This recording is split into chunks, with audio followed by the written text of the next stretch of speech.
Hey guys, it's Jeff. Thought we'd do I'm not even gonna say quick because it's never quick. We'll update on the air layers and stuff,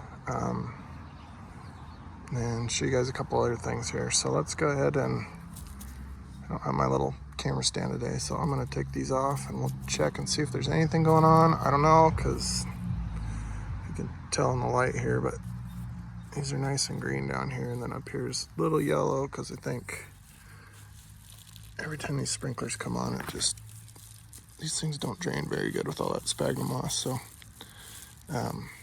yeah, we'll go through the crepe myrtle first, and then if it doesn't have roots on it, I might just chop it and stick it, clean up the base and stick it in a pot with maybe some sphagnum and some of this turfus mix that I do for the rest of the trees. So all right, I got the wire off.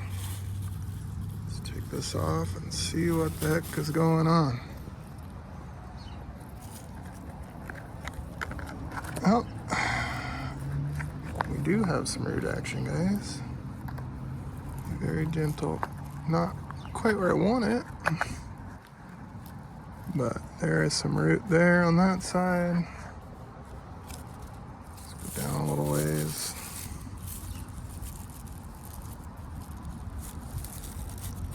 And there's a good amount of callus right there.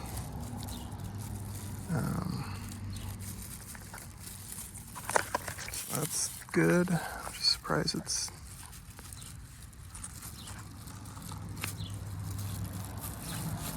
not sure if it's healing back up. Thought I got most of the cambium. It was kind of hard for the second time since there was so much callus. You know, we got two roots right there. If I'm gonna nick this back up a little bit and then seal it back off, I guess. Let me scrape some of this down here. Yeah, so I'm gonna go get tuck this back in for now. I'm not prepared. I wasn't expecting any roots on this one. All right, I'll be right back. All right, guys, I switched up my method here. I'll show you why in just a little bit. So I put this, cut this nursery pot down the middle and cut out a little bit in the bottom there to wrap around. Then I put a mixture of sphagnum moss and the turfus mix, and then put another layer of sphagnum moss on top.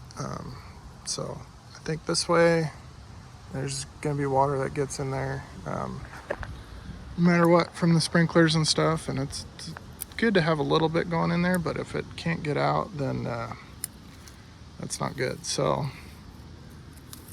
I will show you why in just a second on the next tree we're gonna look at. All right, guys, here's a Shishigashira I got 2 summers ago.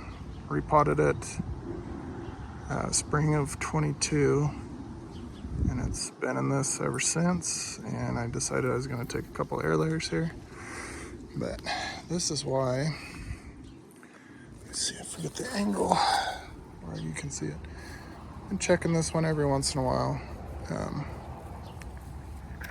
And there are, you can see here, there are little roots on that side, and I know there's some on the other side too. So that one's checked. I haven't checked the other 2 here, so let's go ahead and dig into those real quick. All right, and absolutely nothing going on these 2 here. Some callus formation, and yeah, so we're gonna brought some extra these guys out here, so we're gonna do the same thing to that one, to these ones. So hang tight. All right, guys, those are all bagged and tagged and ready to grow some roots here. So let's see if that works a little better this time. All right, let me put this guy back and we'll grab the Arakawa. All right, guys, got the Arakawa here. Before we do that, new beer to try.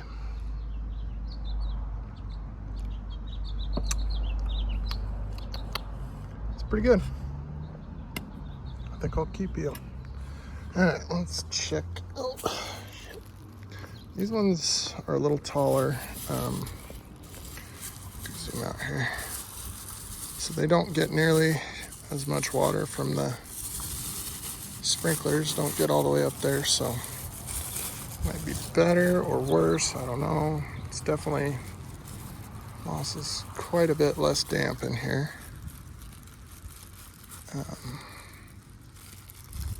Let's see, what do we got here?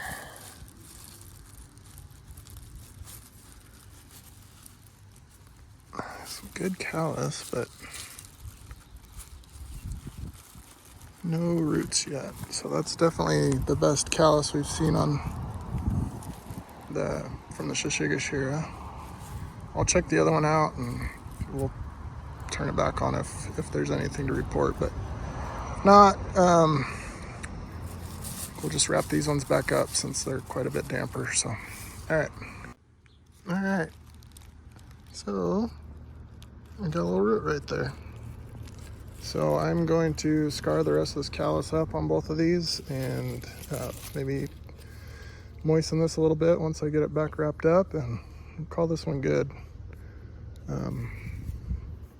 Yeah. All right, Erica was back there. Just give you a quick tour of everything, how it looks now. Pepper, I need to clean up Pepper's deal. She went to a new home yesterday, so she was the devil. So yeah, here's some of the trees here. This one kind of changed the form on it. A couple of ivy cuttings doing well.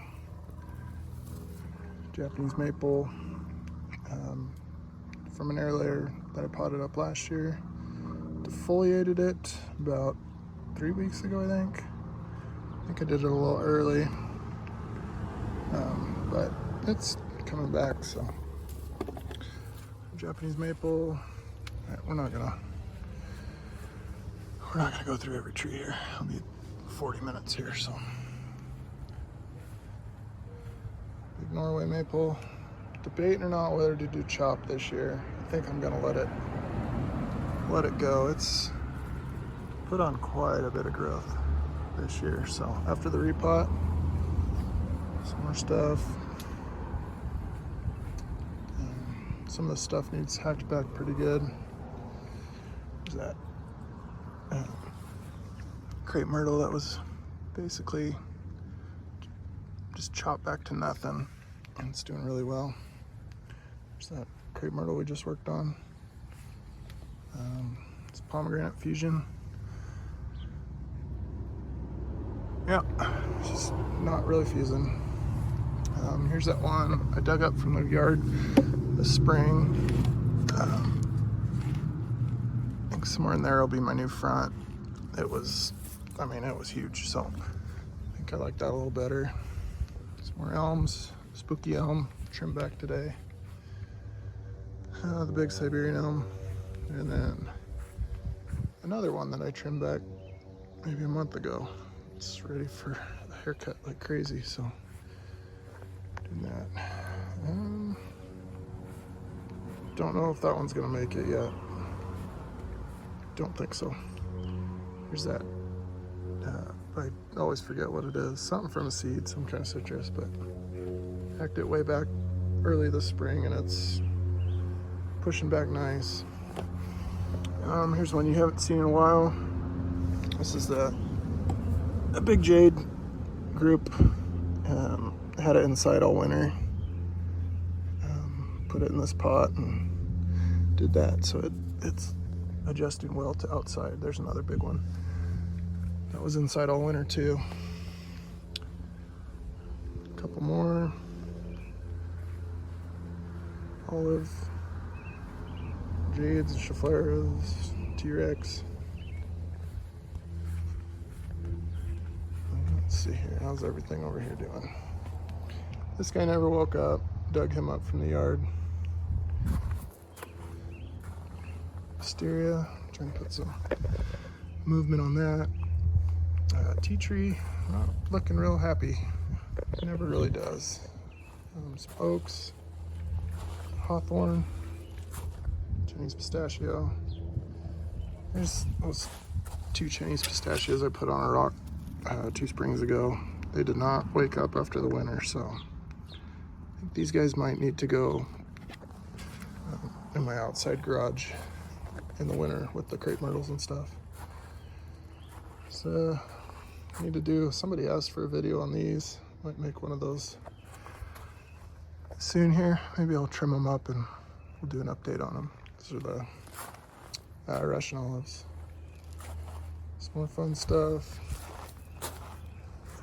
Tomatoes coming. More stuff. Pine seedlings. Let's put some bunch more acorns in there. Make some more oaks maybe. So, yep. Garden looks good. Too good. We went on vacation a couple weeks ago and brought back a bunch of western fence lizards. You guys might know them as bluebellies. Yeah, let a bunch go in the yard here. There is a oh, there's one right there. Let's see if I can sneak up on here.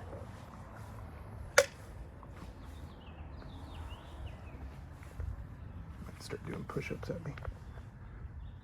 What's up, buddy?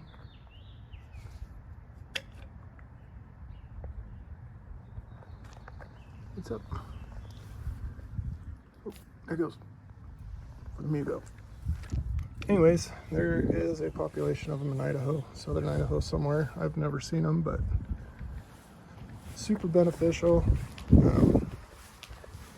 The yard has usually spray for mosquitoes and stuff around here, but since I let them go, the mosquitoes have either dwindled out or they've been eating them. So yeah, take care of insects. They also, if a tick bites them, they've got an enzyme or something in their blood that cleans the tick out and like completely kills the Lyme disease. So, and I'm sure they eat them too. So anyways, that's all I got for you guys right now. Take care. Happy summer and cheers.